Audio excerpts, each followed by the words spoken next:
Hello and welcome to the Impact Filmmaker Show. If you are a small doc team trying to make a big impact with your film, you're in the right place. This is a community-driven video and webinar podcast designed to help you gain clarity and insight as you move forward with your film's impact campaign. The show is brought to you by Looky Looky Pictures, and I'm your host, Annie Mercedes. I'm the founder and CEO of Looky Looky Pictures. Since 2016, we have served over 1,000 filmmakers worldwide through multi-year impact campaigns, providing educational workshops, and coaching filmmakers through our 6-month guided campaign accelerator program. You can learn more about Guided Campaign, the accelerator, and how to apply on our website at lookylookypictures.com. That's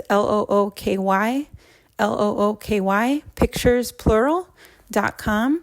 And if you want to connect with other filmmakers so you don't feel alone on this impact journey, you certainly are not, then join us in the Impact Filmmaker Lounge, where you can discuss the show, ask questions about episodes, or submit questions and topics for future episodes.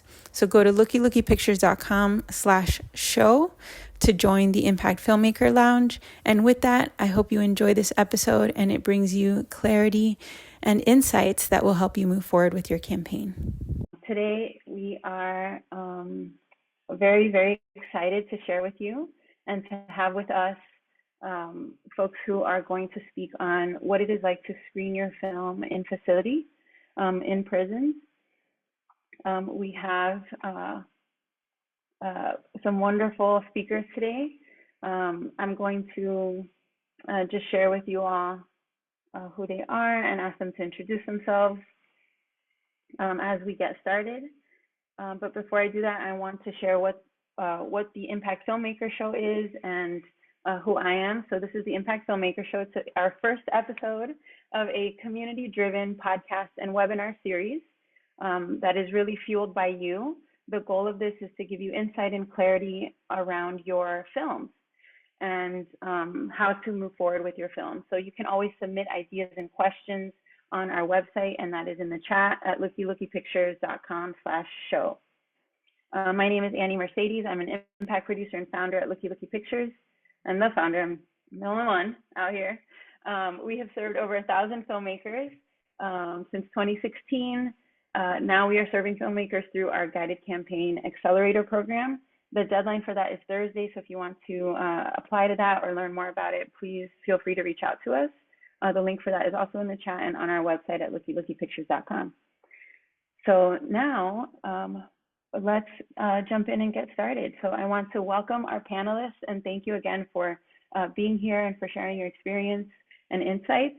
As we do that, please feel free to share in the chat any questions that you have. We're collecting them and we'll be answering them at the end. So first, I want to say hello to Maurice Clifton. Thank you so much for joining us today. We would love for you to say hello and introduce yourselves, and Maurice's bio will also be in the chat and in the show notes. Maurice. Hey everyone, how y'all doing? Well, I'm Maurice Clifton. I'm born and raised in Mississippi. Just a little country boy from a little small southern town in the northwest corner of Mississippi. I grew up here in the Mississippi Delta. Been all over the country, but there's no place like home. If I could ever be anywhere else, I would click my feet together and come back to Mississippi.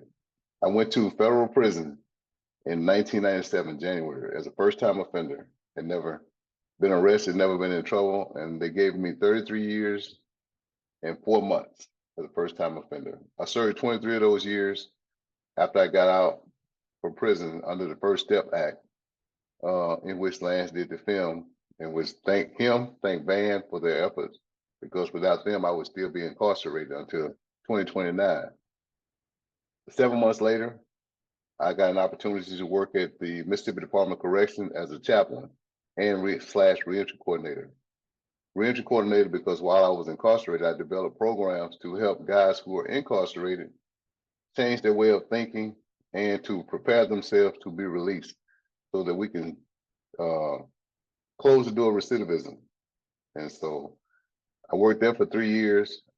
Because I didn't have a degree or anything, every time I applied for a promotion, I couldn't get promoted, so I'm back in school full time at Mississippi College. My second semester, I just finished my second semester there.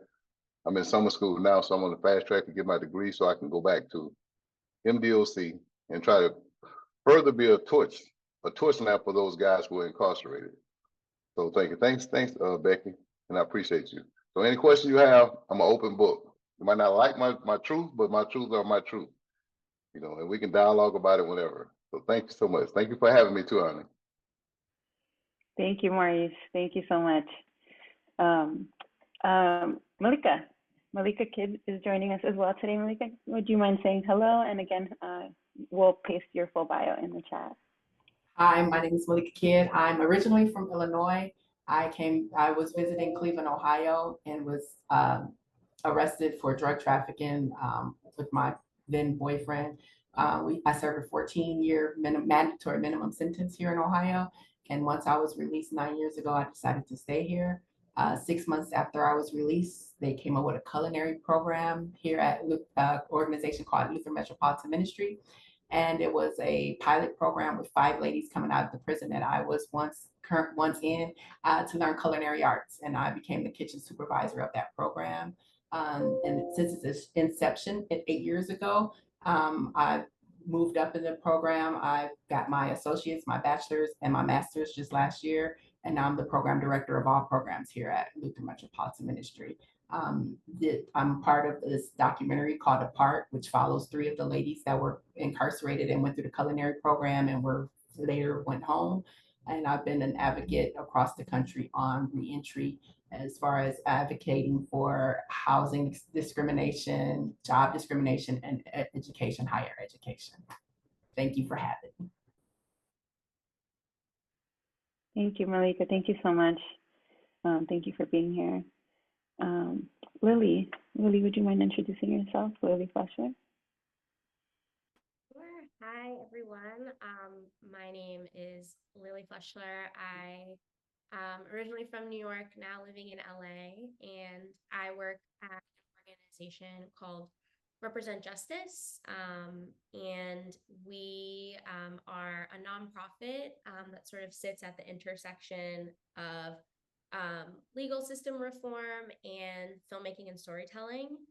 And so our mission is to use stories, primarily film, but also, speaking, digital storytelling. We're happy to get more creative with the definition of storytelling, but right now we're primarily focused on filmmaking.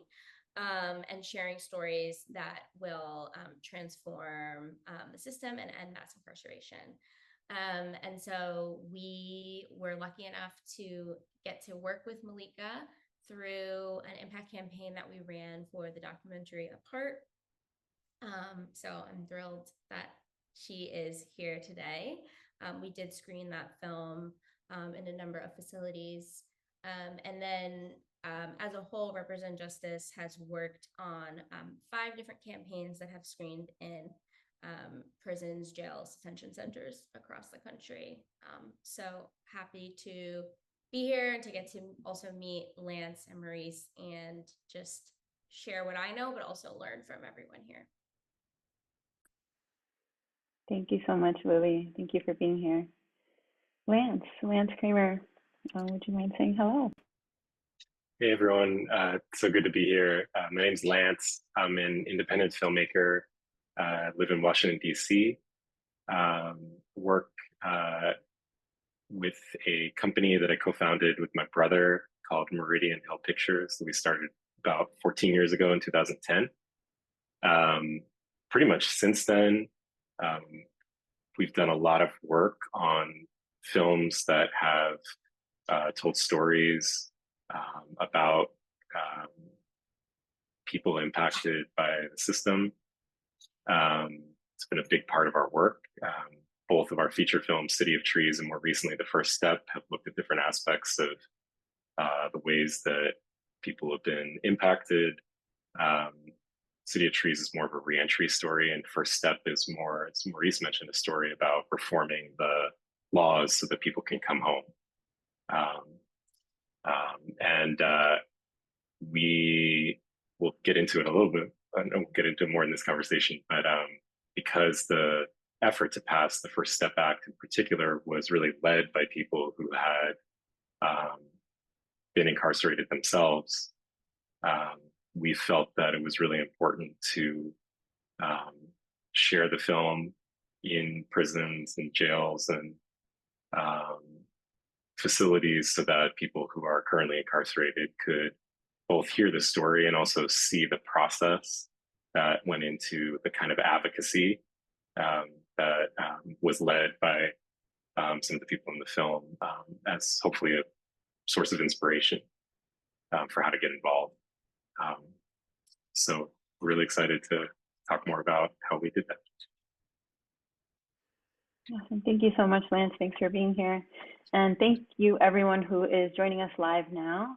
As we get started, I invite you to share in the chat, not just questions, of course, that you might have, but also any experiences that you have or any films that you have relating to this topic.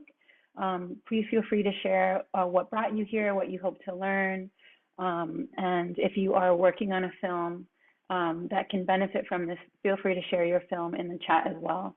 I'd love to just get a poll of who's here, what's on your mind, and how we can best serve you throughout this conversation. So as we do that, let's jump in as folks start to share. I would love to start with Maurice and Malika sharing, is there anything that you can share with filmmakers directly around what the benefit of screening their films is? What goals, expectations should they have around screening in prison, and any, of course, experiences that you want to share around this topic that are personal to you or that you have seen done well, things you've seen work. Maurice, would you like to start? And you're on mute. Let's get you off mute. Yeah. There we go. Well, I was gonna let Malika go first, but that's fine. I'll go first. Yeah. Thank you. But anyway, listen. My thing was, I think Lance and I first met when I ended up coming to Washington to receive the Next Step to Justice Award. And so he was there and we talked about it. And he actually said that he was coming to Mississippi, Oxford, Mississippi, to screen the First Step Act. I said, wow. I said, that's interesting. I said, I would like to attend. So he invited me over and I really wanted to see, after watching it, after he sent me the link so I could watch it, I was moved to tears because had it not been for those efforts behind the scenes, you know, inside the wall, we're in a box. We're in this fenced environment where that's our community. The same things that are on the outside in the streets are in there. So a lot of people though. So I was, at the same time they were doing their efforts, I was typing up letters and my job in Unicorn, and I was passing them out for guys to send home for them to try to get all their senators and congressmen on their side. So to come out and to come in contact with Lance and be able to see the making of the First Step, it moved me to the point when I went to Oxford, I wanted to speak up. I remember when we first arrived in Oxford for the screening of the First Step, a lot of people were asking, well, okay, why are you here? And so once I began to tell my story, a lot of people came and I told them that I had just been, I was definitely fresh home, hadn't been home 2 years. And I was telling my story. And so a lot of people came to watch it and I got an opportunity to speak to some of those people. And I pitched the idea to Lance to let me see if I could, by me being the reentry coordinator at Parchman, I wanted to get the film inside because I knew if I had had something like this inside while I was incarcerated, it would have made a big difference in how I did my time and it'll redirect my focus, even though my focus was always to come home earlier than the judge had given me. But it would have made me dig in a little bit more and reached out and to be able to connect all those resources together. Sometimes people are just one resource away from getting free. As with Malika, you know what I mean? Like she was in the culinary arts program. Everybody didn't have the drive that she had. So it's a lot of people, a lot of women that missed that opportunity because they didn't have the drive that she had. She could see beyond the walls and see her freedom and know that she needed help getting to the next step. But me, when the First Step was out, when the First Step was passed, they didn't make it retroactive. So I still didn't have it. I was still filing motions in the courts and everything. So I'm gonna jump back from inside to outside kind of bit. Y'all kind of follow me. If you have any questions, I'll kind of iron them out. And so while outside and watching the film and then seeing how it moved the people there. Once we did the proposal to get Lance and his brother to come inside, I knew that it was going to make it Parchment. If anybody don't know what Parchment is, that's where Rock Nation came in, and we're supposed to be one of the worst prisons in the United States. Unit 29 is supposed to be the worst unit at 29. When I went there to get a job, I told them I wanted 29. I wanted to be the chaplain at 29 and reentry coordinator because I wanted to restructure the way guys thought inside. Because everybody inside is somebody's daughter, somebody's son, somebody's uncle, somebody's father. There's somebody loves them, regardless. And so I wanted to change their thinking. Sometimes there at Parchment, what I noticed from doing time in the feds and coming to having the opportunity to work in the state, I get a chance to see from this staff members' perspective how they view people. And a lot of times they have a different view of people inside than if you had somebody, a loved one incarcerated. So once we did the film inside, I wanted to do the same thing. I wanted to mimic what we did in Oxford. So I created a ballot sheet so that the guys could rate the film, so I could give Lance more opportunities and encourage him to take it into other prisons around the United States. Because the impact that he had at Parchment was that more guys signed up for programs. A lot of guys got into the legislative process from the inside to help legislators see what their needs were on the inside. Right now, I'm working on restoring the voters' right for the people in Mississippi. So I'm doing I just spoke at the legislature about disenfranchisement, the guys who are disenfranchised, trying to get their rights restored in Mississippi. Because I worked inside in the feds to have mine before I came home. I actually voted absentee ballot a number of years before I came home. So I think that's important that they have a voice in their communities here. They know that they still have the power of the vote inside. And so the film actually changed the guys who were in the seminary and the other guys where I was supposed to have gotten it back. But we got Lance to come back, but we never worked that out because I know he's been busy. I had been busy, going across the country advocating for different people in the state of Mississippi because we're at the bottom of the totem pole. And films like this, efforts like this, when they see people on the outside care about them enough to go to bat for them in Washington, D.C. to change their circumstances, their way of living, it was a game changer for MDOC. It was a game changer for the work that I was able to accomplish with the staff there. And so it's been a whole complete game changer in Mississippi. So I went into 3 women's institutions and 3 men's institutions in Ohio for the impact of the Apart film. And I can say that the 3 women institutions, I was at 2 of the 3 when I was incarcerated. And going back in and showing them the documentary and telling my story, it was giving them hope. And it was showing them that somebody can succeed when they are released from prison, and not just go back into the same stigma of returning back. They I also, with the men, they saw it from a women's perspective of how women get caught up in crime because of a man. And so they saw from that perspective. It gave them a chance to see what they did and impacted others, as well as women are more of when they come home, they have to get their children, and they saw that how the relationship between a woman and their child when they get home from prison, how that evolves, and they were able to see it from that perspective as well.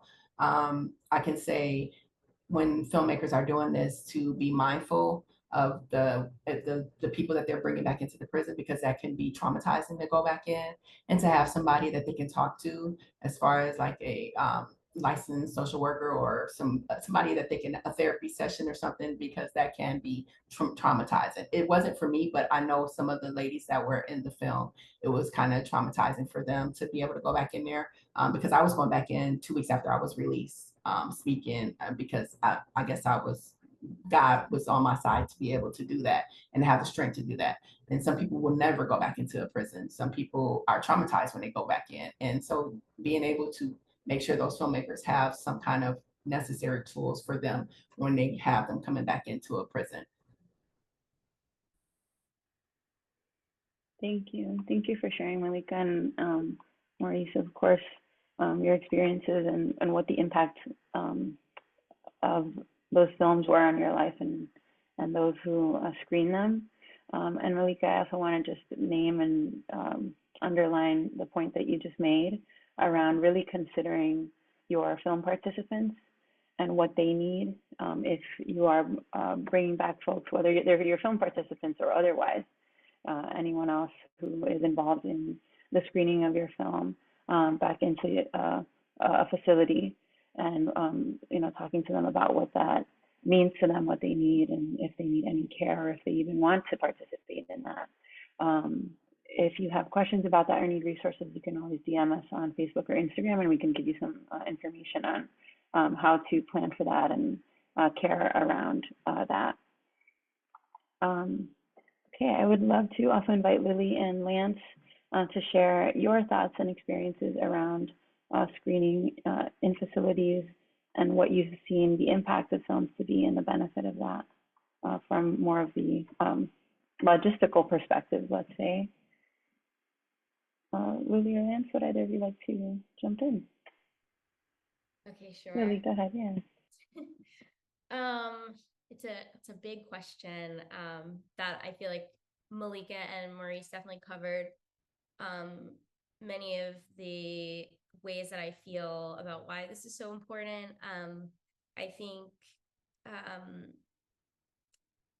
what I've seen firsthand is just the power of even seeing a story that feels like yours, the power of being seen, the sort of the validating power that has. I mean, we all know the power of media and the power of representation. And, with one of our films in particular that we worked on this past year called Sansón en mí, it's almost entirely in Spanish. And we screened it in two different facilities in California. It's now gone on to screen in some more, but I attended those screenings, so I can speak from my perspective.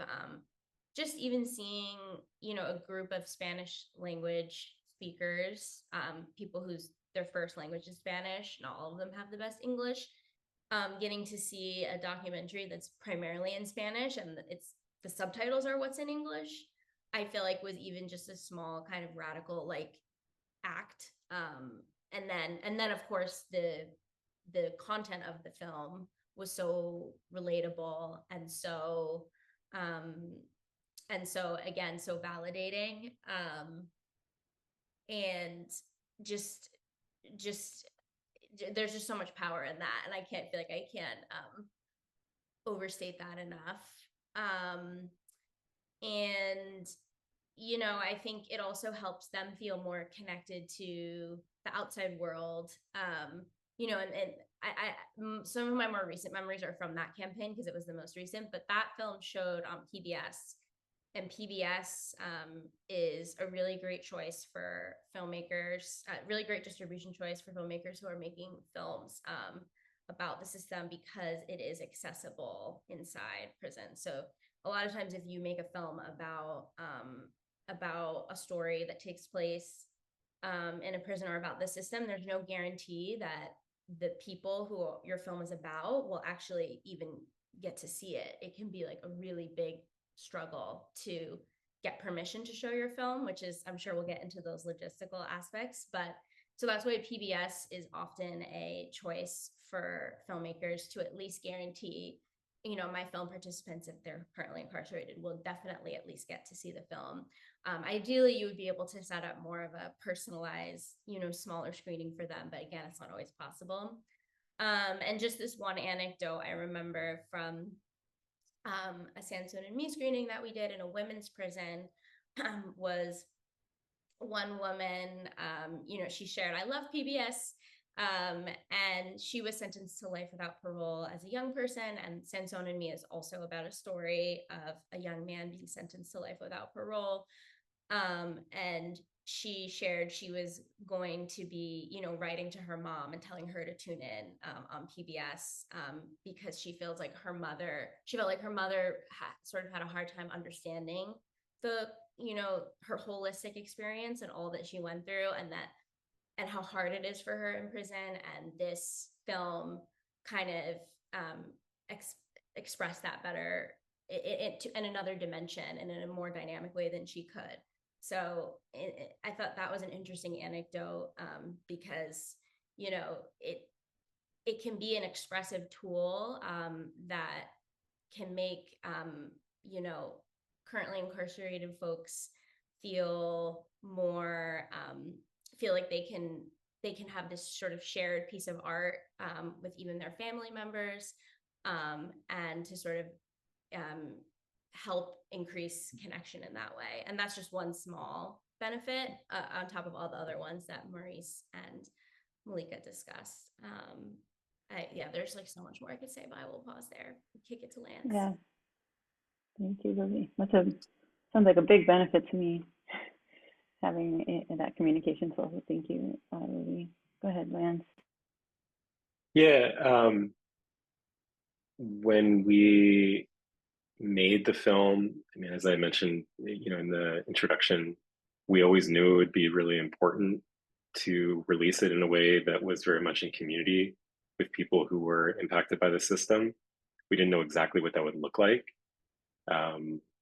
because not only is it difficult to navigate all these permissions and whatnot, but also just the landscape of film distribution is always changing too. So it was always, it was very difficult at the onset of making the film to just understand exactly what the release for this film would look like. It was an independent film also. So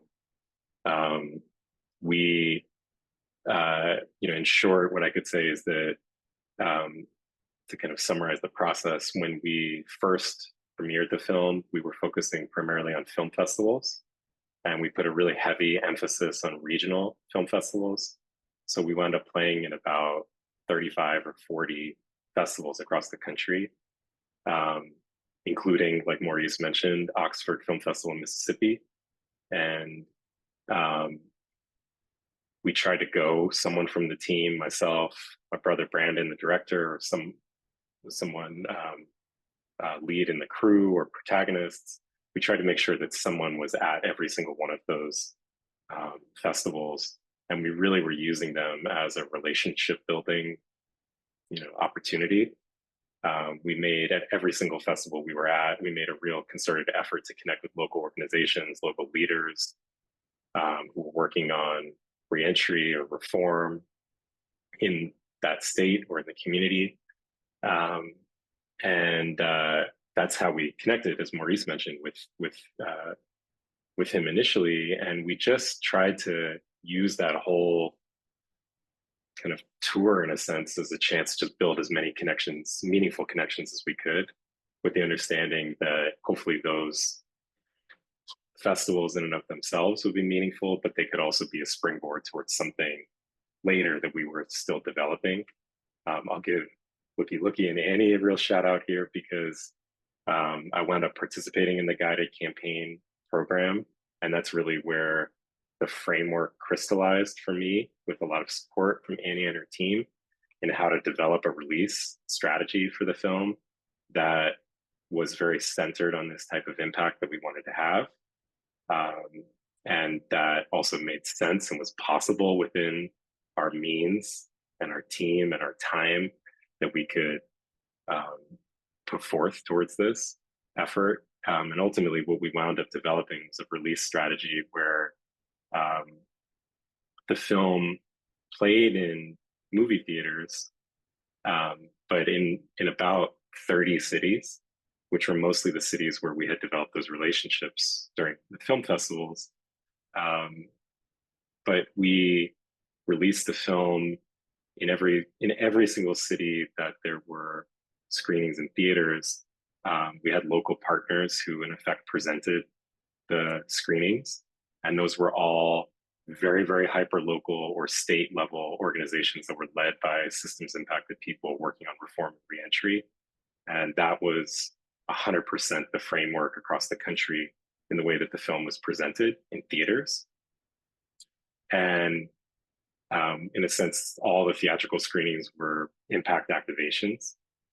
And our original hope was to mirror this kind of inside outside experience where we were having these screenings in theaters, and then also in every place where the film screened, that we would do something with those same organizations, leaders on the inside.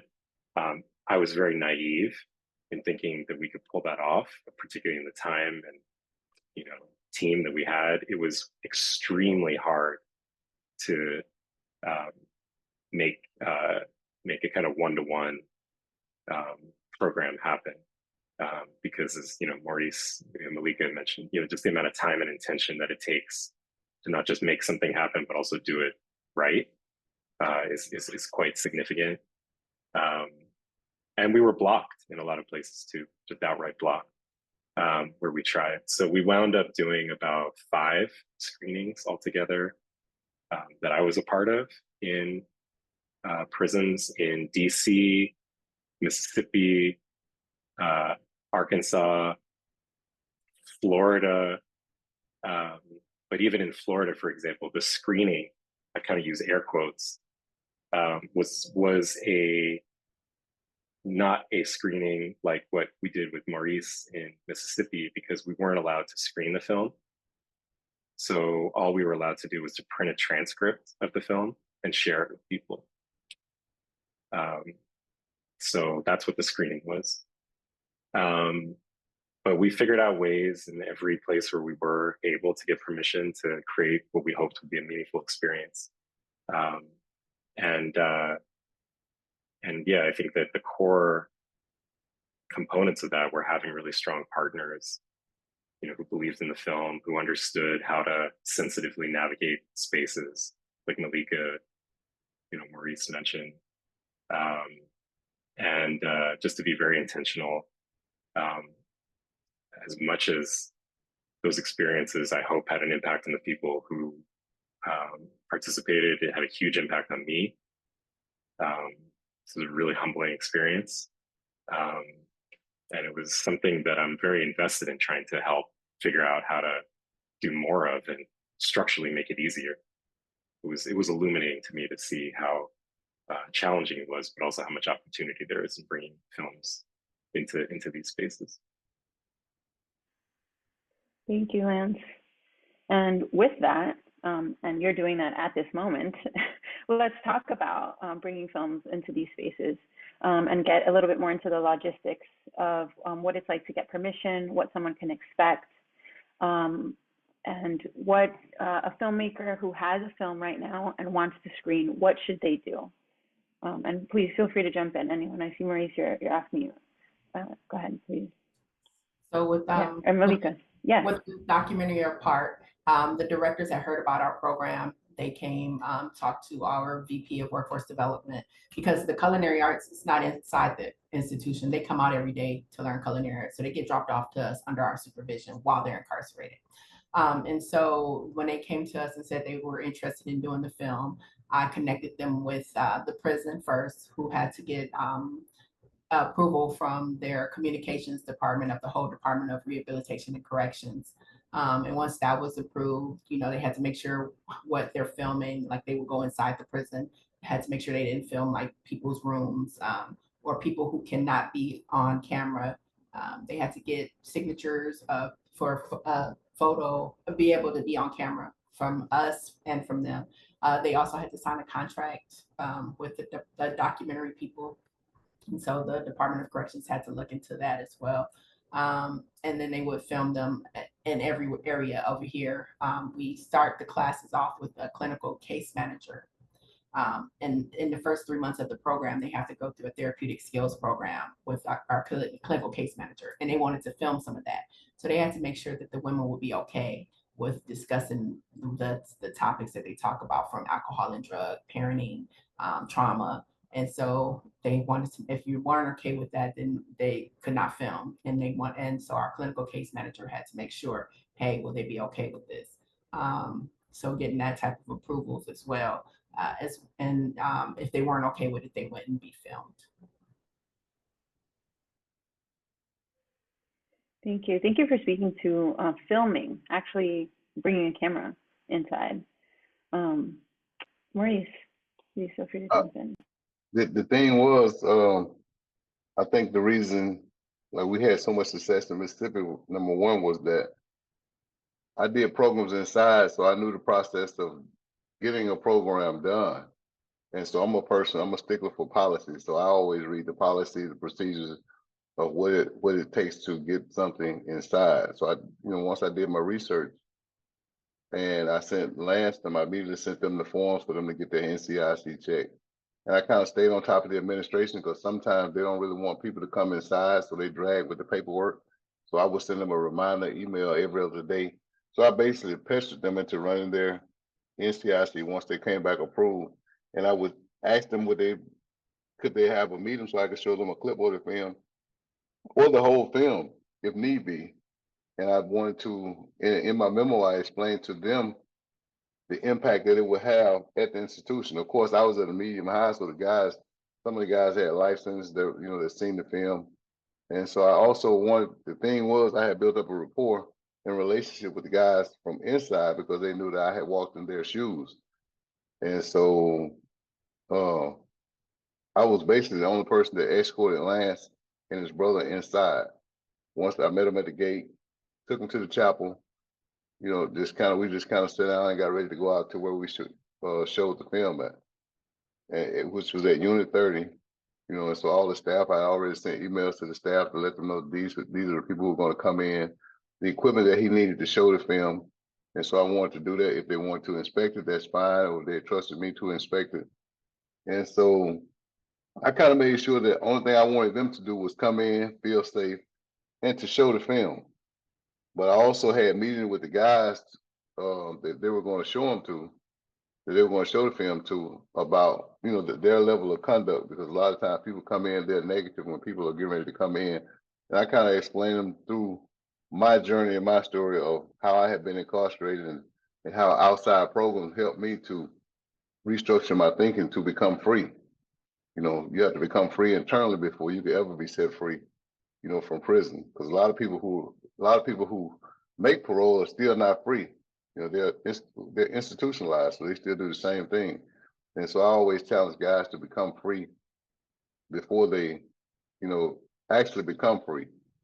And so it was, I pretty much did everything, for them when they came in. So I didn't want them to have any hardships.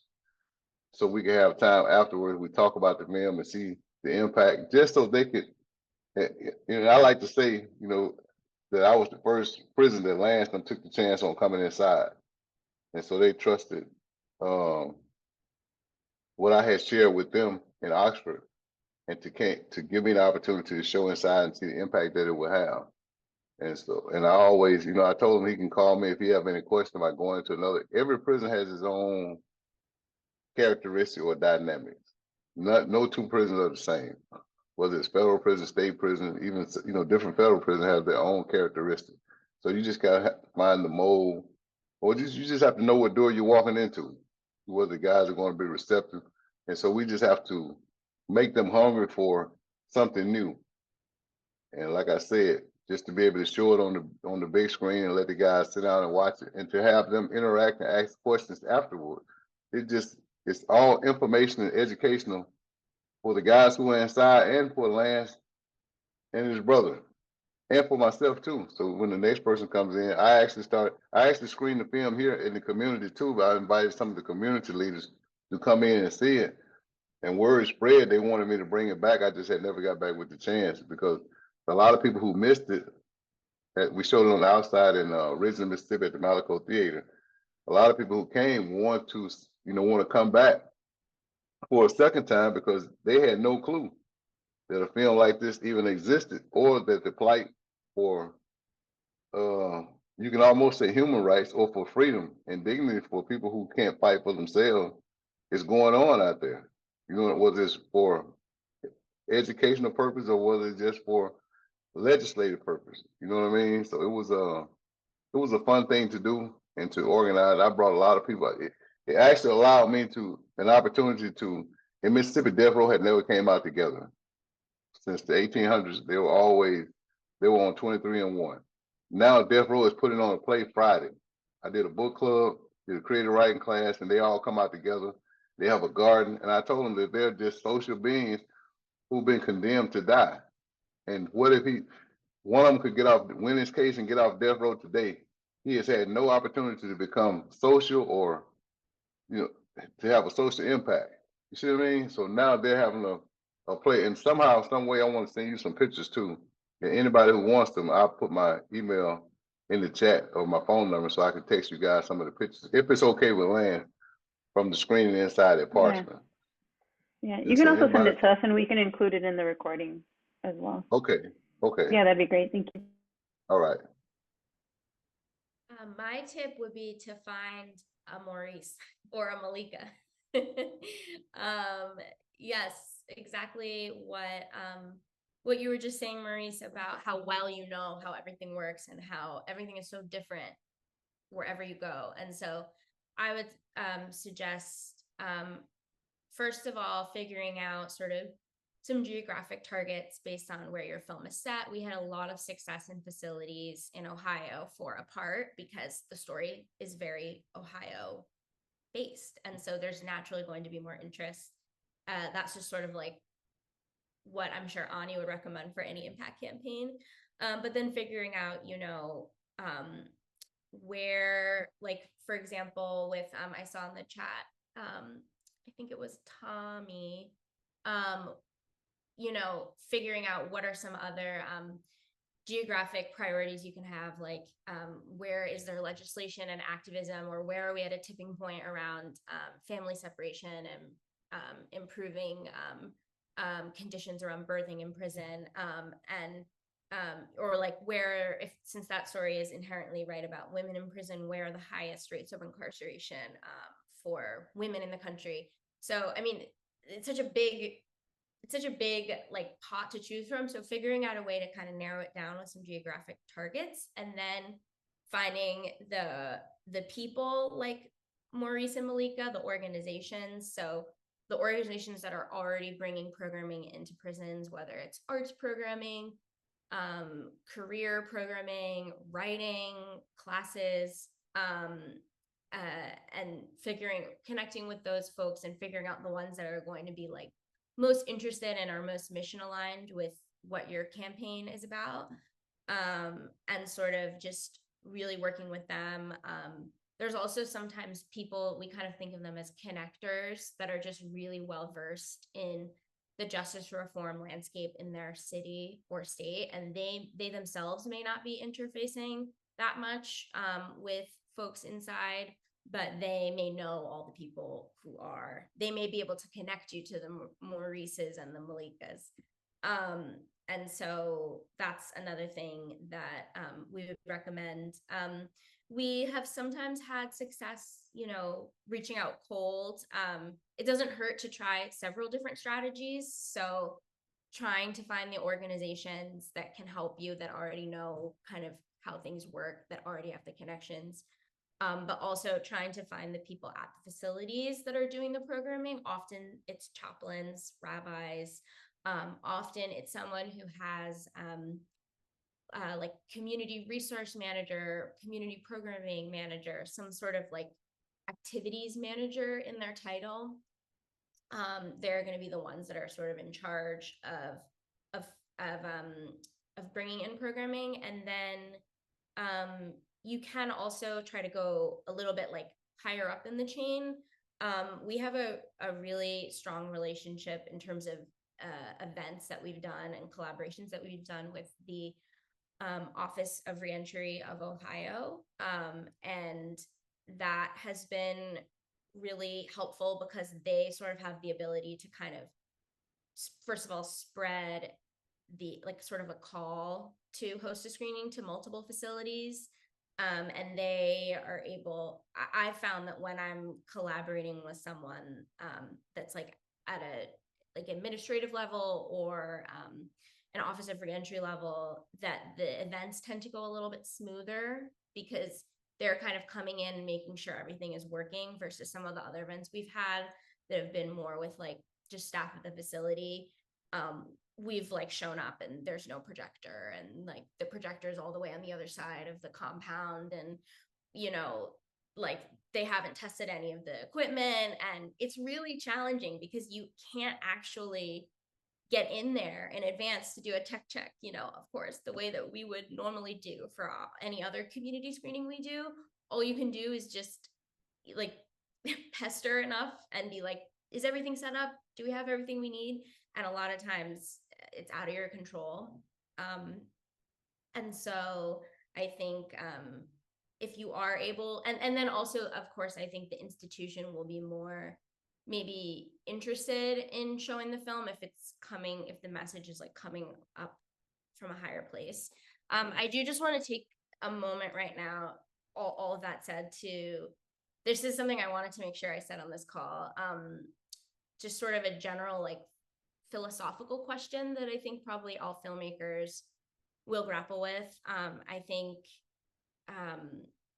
you know, I think a lot of filmmakers will relate, but represent justice is, you know, in a position where we are working with a system that we're trying to change, and that can be challenging, and we have to be really thoughtful and intentional around that.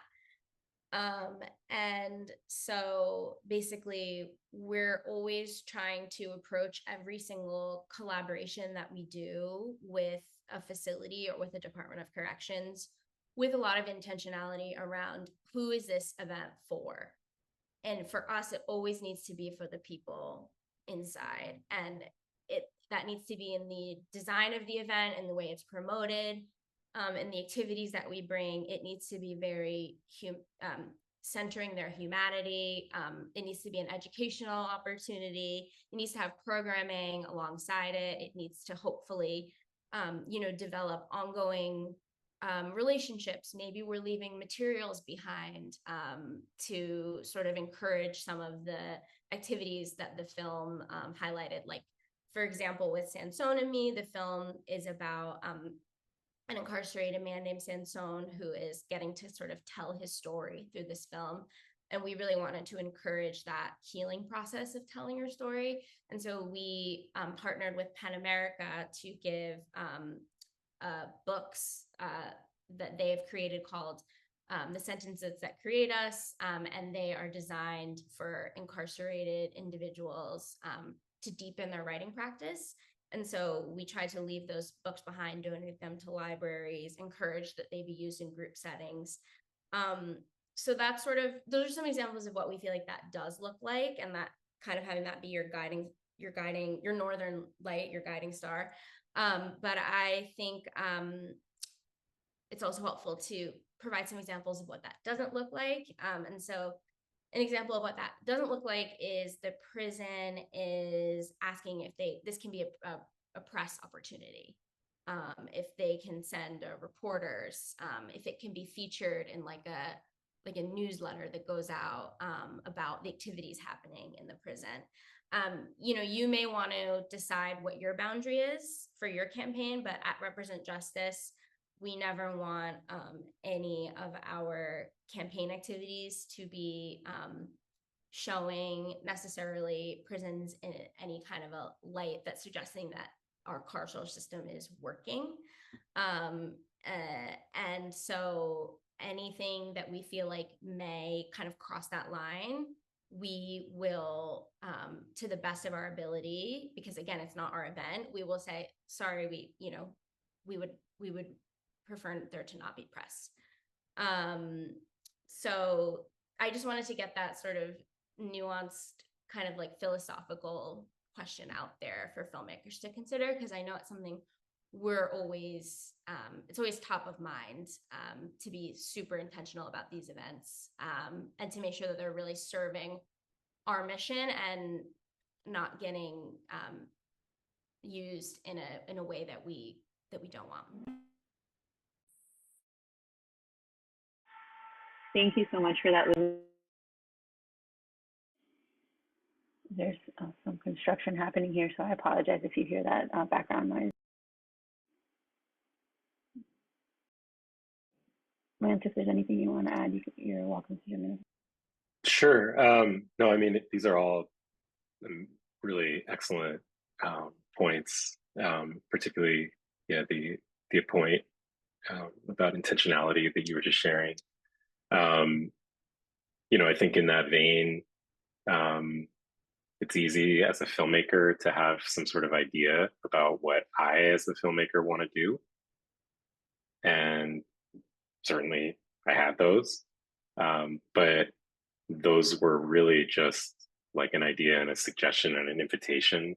And then they really had to be checked and discussed and workshopped, and really at the end of the day, just listened.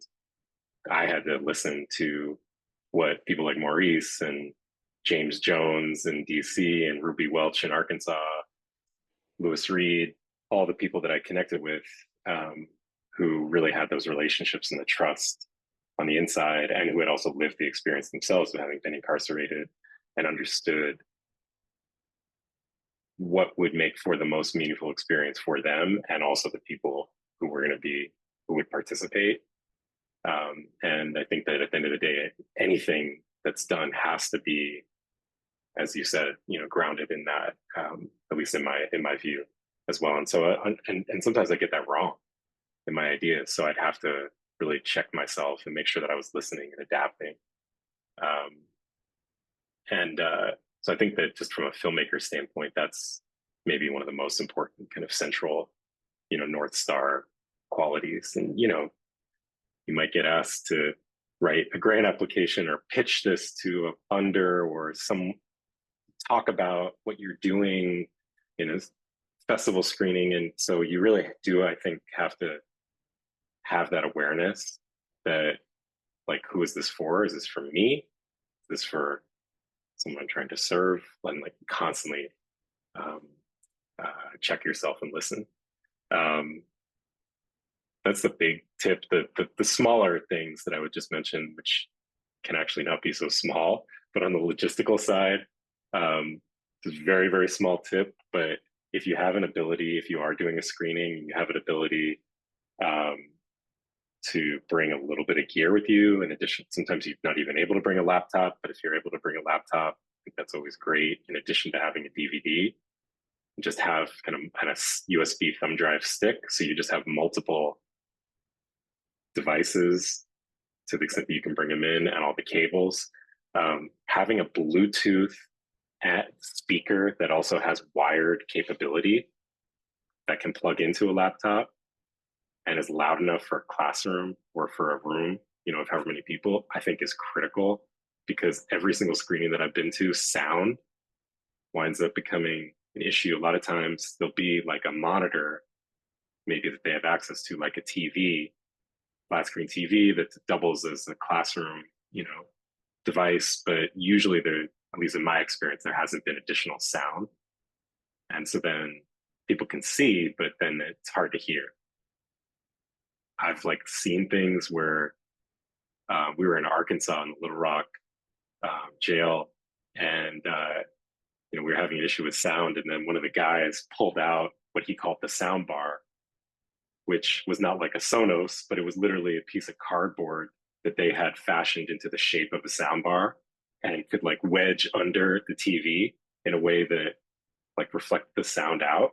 It was incredible. It helped, like incredible ingenuity, but still not the same thing as having, that speaker. So something to think about. Asking for as much time as possible. I mean, people have time, tragically, in prison, but a lot of times it's hard to get it for these screenings. And the more time you can get, I think the more time it leaves for discussion, which I think is, at the end of the day, part of what is most impactful about these kinds of experiences. So I just encourage to leave as much time as possible, or ask for as much time as possible for that connection. So it's not just the screening. And then the last thing I was going to say was that a lot of colleges these days, more than used to have them, have prison initiatives. And they're kind of growing, year by year, where local college or university has some sort of education satellite program in a local prison. And those partnerships for us have been really, really strong. particularly here in DC. Georgetown University has one, Goucher in Baltimore has one.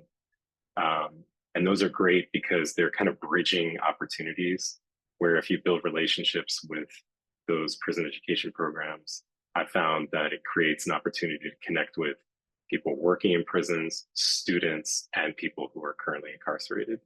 And there's opportunities to do things on campus, behind the walls, in the community, and all with that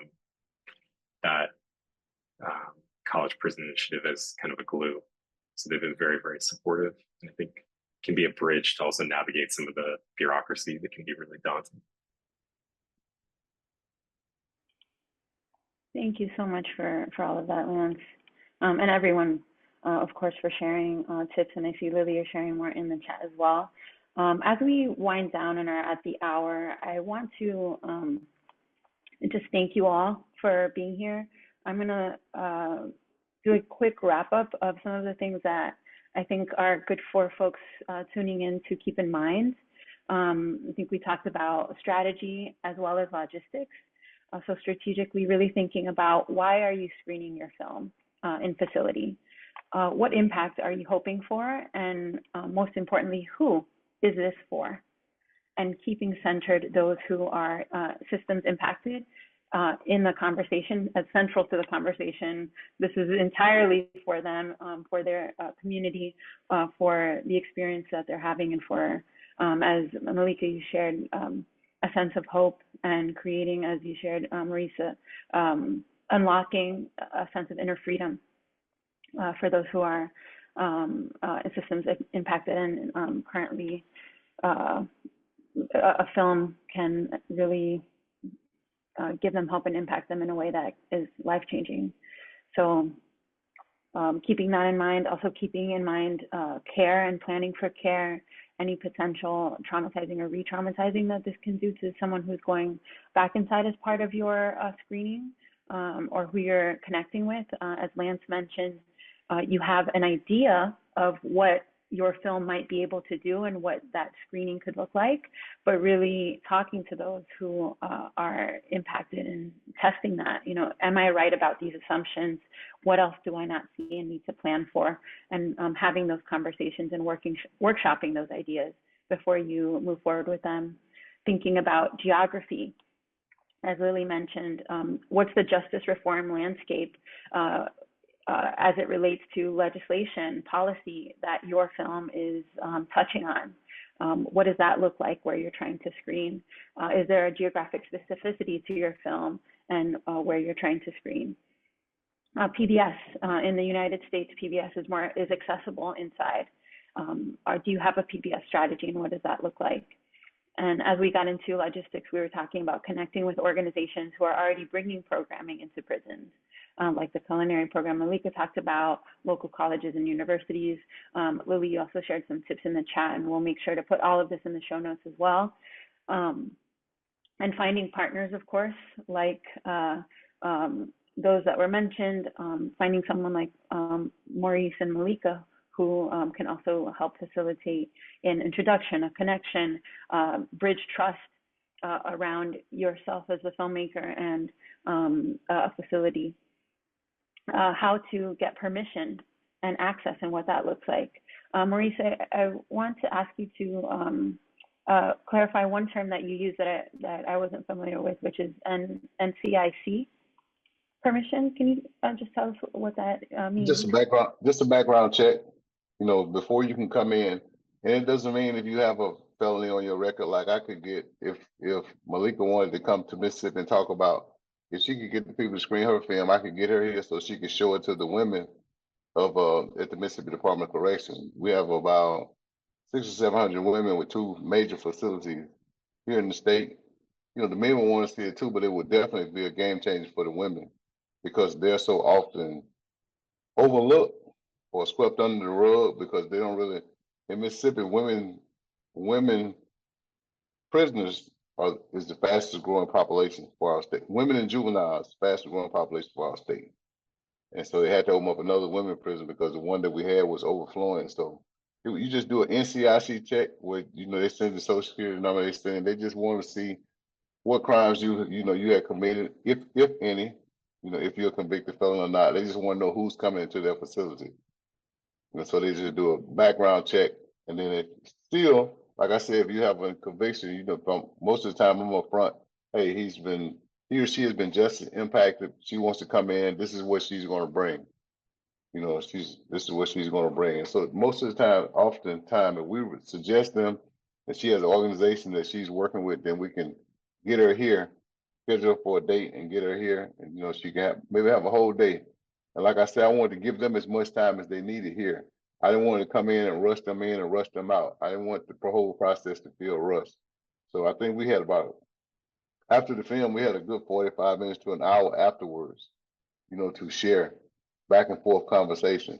And a lot of guys are not going to open up to people who are on the outside. So I wanted to create the ballot sheet so that they could rate the film. Sometimes people they can express themselves better in writing. So they express themselves through the ballot. And I gave all those to Lance just as something as the guide for him when he goes into the next institution or however, so. Mm-hmm. Those are also great tips. Thank you, Maurice, for that.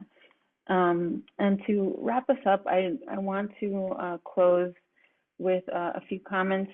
First and foremost, to thank you all for being here. Please join me in the chat and thanking our participants today who shared their story and experience and expertise. Thank you, Lance, Lily, Malika, and Maurice for being here. It really means a lot. And if this is helpful to you, please share in the chat what's been most helpful. I also want to mention that this recording will be available both in different video media and as an audio-only podcast. We'll have show notes for you to reference, and we're going to have a public podcast chat. I know there are some more specific questions not relating to, that are tangential to how to screen a film that we got. So those can be also included and discussed in the podcast chat. So we will keep this conversation going. Make sure you join that by going to lookylookypictures.com, and we'll put some more information in the chat on that. And want to shout out Lance specifically because we did serve your film, the first step. So thank you so much for allowing us to do that. We've served a few films that are also about systems impacted folks. And so I stayed, being Michelle, and the strike. Lucas, I saw you were here joining us as well. So it was great to see some familiar names in the chat. We'll link to those films in the show notes too. And a final word to wrap up, is there anything you would like to share? Any last final thoughts? They don't have to be quick. We're here. We're definitely want to hear from you. So this is an opportunity to do that. So please feel free to share any final thoughts. I put it in the chat, but just so it gets recorded on audio. We know that this is not always, it seems like it's not always possible, but we're trying to change that ecosystem norm. And so at Represent Justice, it's really important to us that our film participants are paid for their speaking appearances and any time that they're spending on our campaign, whether that's writing emails, creating digital content for us, both for their time and for the fact that they're revisiting, traumatic experiences and telling their story. And for far too long, system impacted folks have been taken advantage of and asked to tell their stories for no compensation. And their stories, as we've all, been talking about, are really at the heart of how change is going to happen. And so, compensation is just super important. And you can email me with any questions you have if you're sort of daunted by, well, how much, what does it look like? I am happy to answer questions about that. Thank you. One other thing, it was so successful here in Mississippi. And last, I forgot to tell you that I shared it with Mississippi Humanities Council, is an organization that goes into all the institutions. And I have access to all the major prisons here in Mississippi: SMCI, MDOC, and CMCL. Each one of them hold at least 3,000 or more inmates. So the Mississippi Humanities Council has started screening films here because of us screening the first step inside of Parchment. But they do it at the museum. They're trying to do it inside inside the prison, but they haven't been able to get in. They reached out to me, so I'm going to try to help them get inside. But they're screening different. Like I go through and I screen the 13th also, the documentary by Ava DuVernay, about the 13th Amendment, because I think everyone who's incarcerated needs to see that. They don't let you play it in every facility, but I got a chance to see it in the feds while I was in the feds. But this is a powerful documentary, and I went to New York and screened it, and I'm going to screen it here in Mississippi before the summer is over. And like Lance said, college students too. Colleges are open. Mississippi College is supposed to get with me about screening the first step there.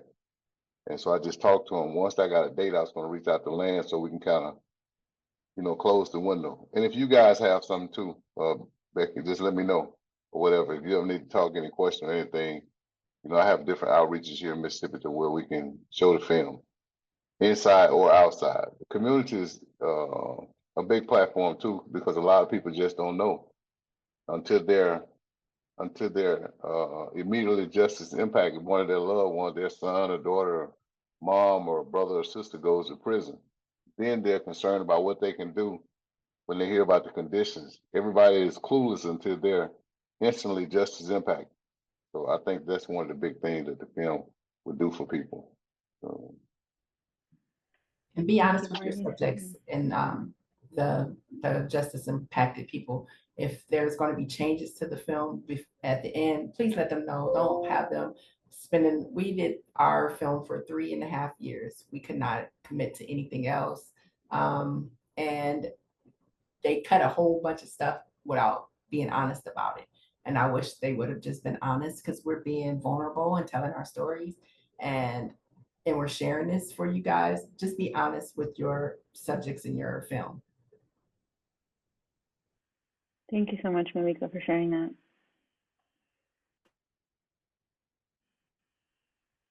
Okay. With that, seems like we are, if there's anything else you want to share, please do so now. If not, we'll wrap up. Thanks. No, thanks, Annie, for having us.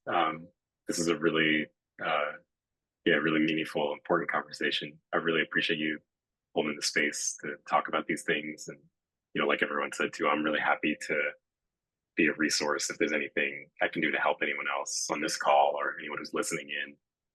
Please feel free to reach out. Reach us social media. It's at Meridian Hill Pics. I put my email in the chat to just Lance at Meridian Hill Pictures. I think most of the information for how to do this kind of work comes from word of mouth, not from Google. So I think having this kind of network and support is really critical. So I appreciate you helping to build that, Annie. You're very welcome. Thank you. Thank you. And now they'll be able to Google this though. So that's the idea, that we can take this knowledge and bring it together. I encourage everyone to share it on any social media, whether it's Twitter, YouTube, or wherever you can share it. Just share it so people can know, so that the word can get out, and we can tell our story. People can hear about places like Looky. And Lance, would you send her the pictures? I'll have to try to find them. It's easy for you. You can share them from your phone so she can post some of them. Maybe if you want the ones that you want. Yeah, so it's fine, because I have consents from all the guys, so you can share with them. And so that'll make them more open to want to have somebody else to come and screen the documentary here in Mississippi. Great. Thank you so much. Thank you so much again. So I will wrap us up now. I know we're over, but this has been such a rich and wonderful and insightful discussion. I appreciate your time, your experience, your honesty, and really being so open to share and be helpful with the community. As you mentioned, Lance, this is really word of mouth. What we're trying to do at Looky Pictures is bring together a lot of these